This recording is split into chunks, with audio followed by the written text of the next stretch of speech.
when I bought this Lotus at Barrett-Jackson, there's some things that are kind of shady. So on Bring a Trailer, he disclosed that the car didn't have a roof, which is kind of important.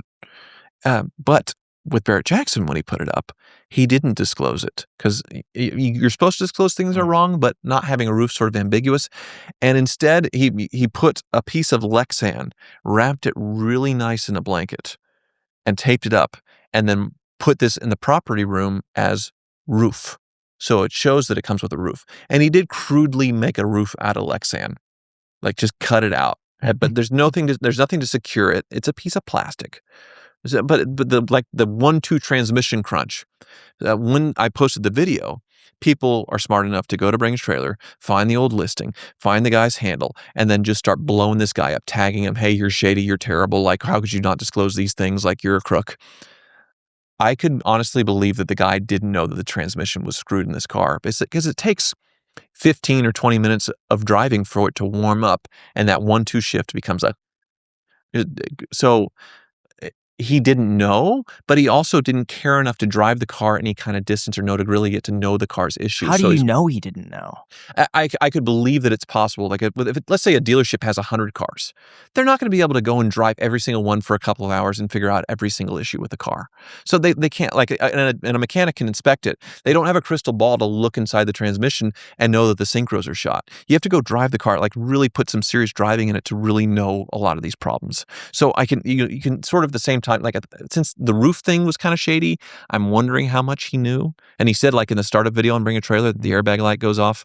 It never goes off. So it might be a combination of just not caring and a little bit of malice, but either way, like, every seller lies unless they are just totally nuts and go get the car, fully inspected before they sell it, or something, very new. See, I like the guys, and you could tell usually because they post on Bring a Trailer, and every little nick that I would never even notice, they mention it. Right. And they put like a penny or a dime next to like this little nick that's on the back, kind of like on the under part, and they're like, there's a little scratch right there. Yes. Or this little scratch. Like, people exist like that. But with dealers that really care, and then they, Bring a Trailer and others have really like preferred dealers with like they have an extra thing, and Cars and Bids has regular dealers that but a lot of them just buy the car at the auction. And there is always a reason, especially on something cool. Why did this person trade it into CarMax? Why would somebody take like a 2010 Bentley Continental GT and trade it in at CarMax? It's obviously there's something wrong. Like, you could go take it on Facebook Marketplace and sell it. Or, there's so many other options where you take the quick wholesale money. Some people are lazy and obviously they don't care. They're that rich. But most of the time, if they're trading in a car, especially in this day and age where people are kind of strapped financially, there is a reason. And then the cars get dumped at auction.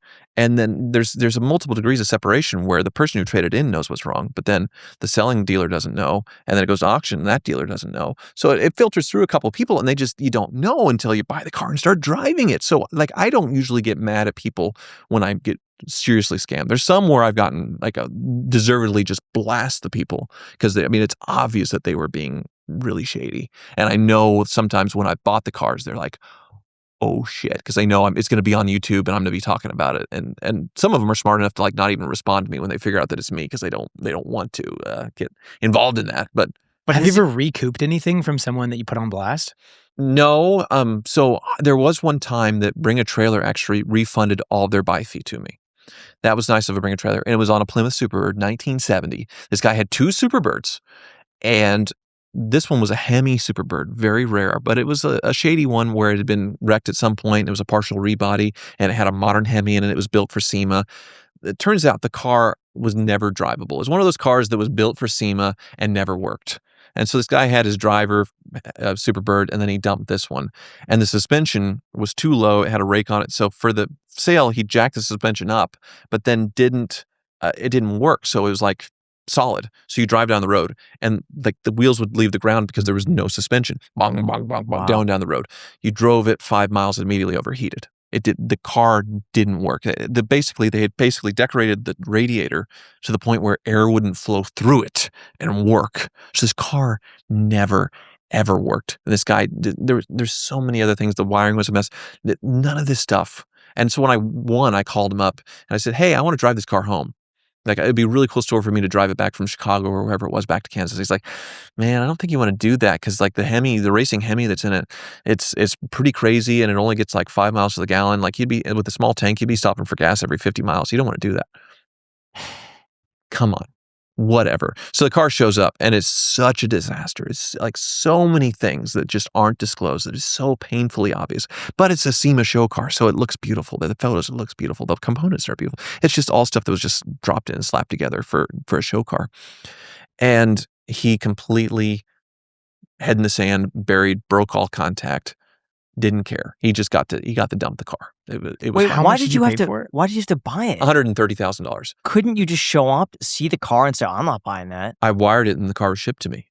So he already had the money. The car was shipped to me. So he told you a story, and then you believed the story about the 5 miles. I believe the disclosure on Bring a Trailer. So he said, "Don't ship it because it's really hard to drive. Like it's a crazy racing engine, all that stuff. If it gets back." So I believed him. I sent him the money.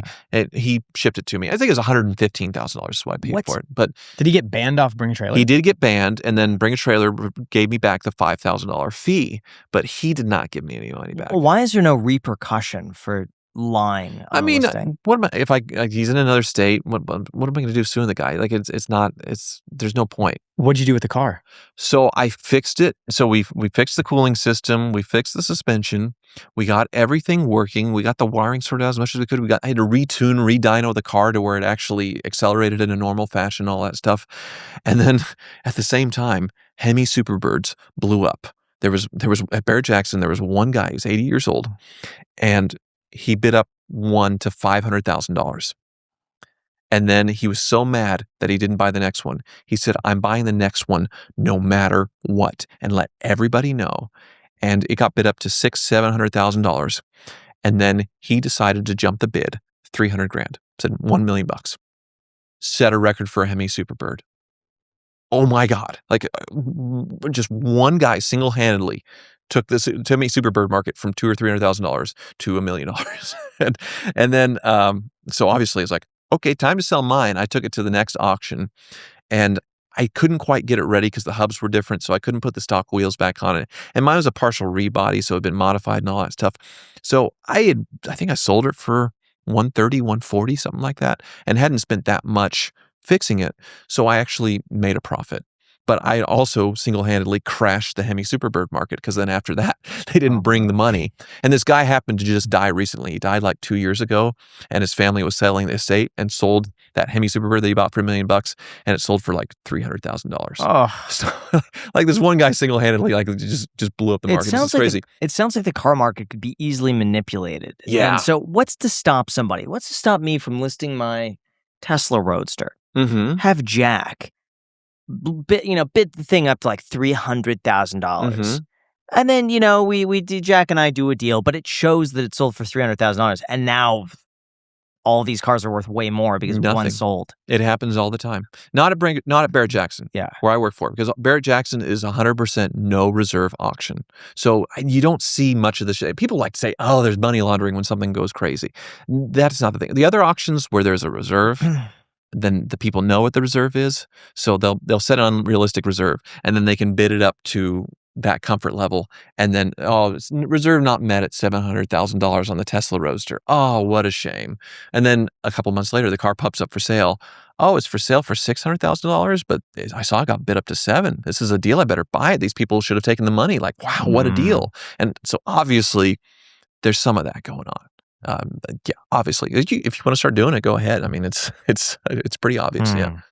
Now, when you run your own business, it feels like there's always paperwork just waiting for you in the background. Things like payroll, forms, and onboarding just take your attention away from what's actually being able to grow the business. There are these moments that we've all had, and I'm getting angry even thinking about it because it happens to me all the time, where you're stuck doing the exact same admin task every single day. Well, guess what? You could say goodbye to all of those moments thanks to our sponsor, Gusto. Gusto is an online payroll and benefits software built for small businesses. All-in-one, remote-friendly, and and easy to use so that you could pay, hire, onboard, and support your team from anywhere. What really makes it stand out is just how much easier it makes everything from running payroll, setting up direct deposit, and onboarding are all handled in one spot, and it just works. They handle payroll taxes automatically, and you get unlimited payroll runs for one monthly price. There's no surprise fees, which honestly removes a lot of stress. And if you ever get hit with an HR question you're unsure about, Graham, well, Gusto gives you access to certified HR experts, which is huge when you want to do things the right way. It's also quick to switch, and you don't have to pay anything until you actually run your first payroll. I've actually been a paid user of Gusto long before they even sponsored this channel. Back in 2020, when I first set up my very first S-Corp, I needed to run payroll. Guess where I went? None other than Gusto, and I've been using them ever since, and they've saved me so much time. So try Gusto today at gusto.com/iced and get 3 months for free when you run your first payroll at gusto.com/iced. Once again, 3 months for free. One more time, that is gusto.com/iced.